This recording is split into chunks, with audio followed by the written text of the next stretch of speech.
alma do Rei Pálido é minha.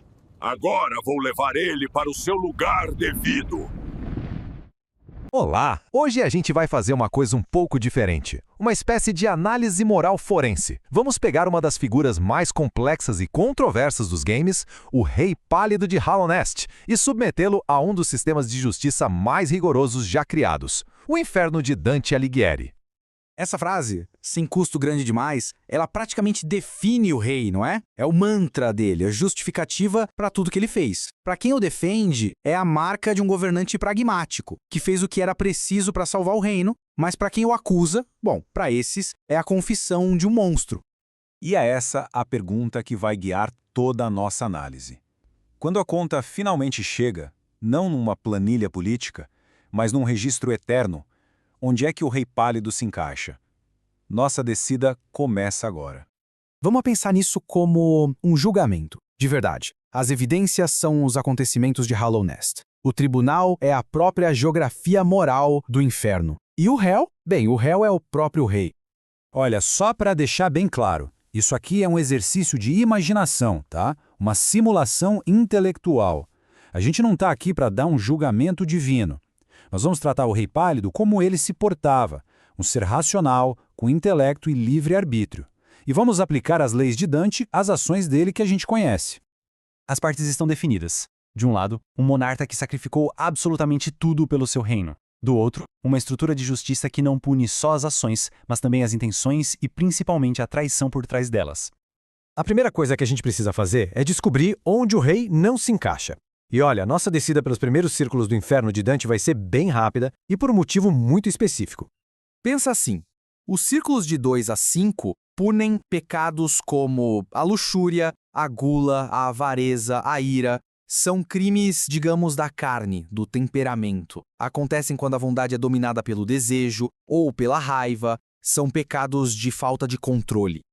E é aqui que a coisa muda completamente. Porque o Rei Pálido nunca perdeu o controle. Muito pelo contrário. Cada atrocidade foi um ato de controle absoluto. O descarte dos próprios filhos não foi um ataque de raiva. Foi política industrial. A busca pela eternidade não era gula, era uma heresia filosófica. Os pecados dele não vêm da paixão, vêm do intelecto. E isso o coloca muito mais fundo no abismo. Agora sim, a gente passa pelos portões de Dite e entra no Baixo Inferno, o reino da malícia. E é aqui, no 7º círculo, que encontramos a primeira acusação que realmente parece caber ao rei. Este é o Flegetonte, um rio de sangue fervendo, reservado para tiranos que derramaram o sangue do seu povo, como Alexandre o Grande. E poxa, olhando assim de primeira, parece que o lugar dele é ali, né? O reino dele foi afinal construído sobre o sacrifício de incontáveis vidas. E aqui a gente entra no coração do debate filosófico. A defesa do rei seria utilitarista. O sacrifício dos receptáculos, por mais horrível que fosse, era necessário para um bem maior. Só que o universo moral de Dante rejeita isso com todas as forças. Para Dante, certos atos, como o assassinato de inocentes, são maus em sua essência. Nenhum resultado positivo pode torná-los bons. Isso não é de hoje, sabe? Lembra da história do rei Agamenon? Para conseguir ventos favoráveis para a guerra de Troia, ele sacrificou a própria filha, Ifigênia. Ele também agiu por um bem maior, mas o ato não o transformou em herói. Pelo contrário, amaldiçoou toda a sua família e levou à sua própria morte. A história nos avisa: sacrificar um filho por um reino é uma transação amaldiçoada. Mas agora a gente chega no ponto central da acusação. O que transforma o crime do Rei Pálido de simples tirania em algo muito mais profundo, mais sombrio. Não é só o que ele fez, mas com quem ele fez. Milhões. Vamos só parar um segundo para pensar nesse número. A escala é industrial, quase impossível de compreender. Não foram dezenas nem milhares. Foram milhões de seus próprios descendentes descartados no abismo porque não serviam ao propósito. E aqui está o detalhe mais cruel. Ele não estava expurgando rebeldes ou executando inimigos. As vítimas tinham com ele um laço que vem antes de qualquer contrato social, o laço de sangue. Eram seus filhos. Na hierarquia moral de Dante, a gravidade de um pecado aumenta conforme o laço de confiança que ele quebra.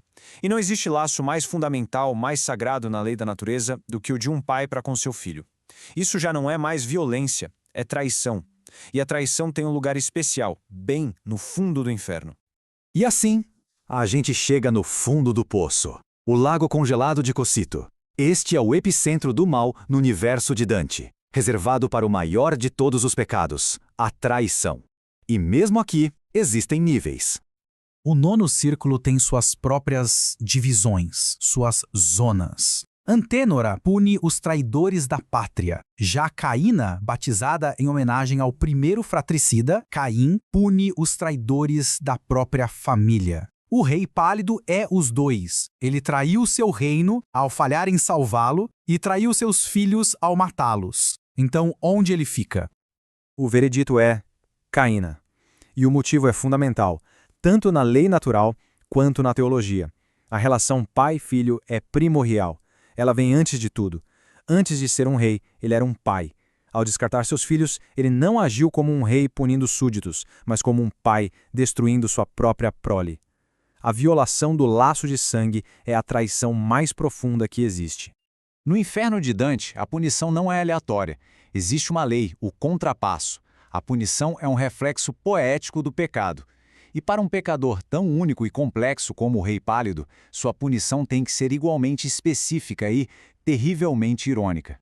A punição dele é uma obra-prima de justiça poética. Ele, que via seus filhos como meros objetos, agora é literalmente sustentado por eles. Ele, que exigia nenhuma voz para gritar sofrimento, agora só consegue ouvir o som do sofrimento deles. E ele, que sacrificou tudo por uma solução perfeita, é forçado a assistir, para sempre, à prova do seu fracasso absoluto. E aqui que a gente vê a ironia final, a piada cósmica. O objetivo da vida inteira dele era criar um reino eterno, parar o tempo e a decadência. E o inferno lhe concede exatamente isso. Ele fica lá, perfeitamente preservado, imutável, governando um reino de silêncio e gelo para todo sempre. Ele conseguiu o que queria, mas na forma de sua própria danação. E com isso, a nossa auditoria chega ao fim. Mas a pergunta, ela sai de Hollow Nest e vem pra gente, né? Diante de uma crise que ameaça destruir tudo, até onde é longe demais? A sobrevivência de muitos pode ser comprada com um ato que destrói a própria alma? Essa é a pergunta que o Rei Pálido respondeu com suas ações e que o gelo de Caína o força a ouvir, ecoando por toda a eternidade.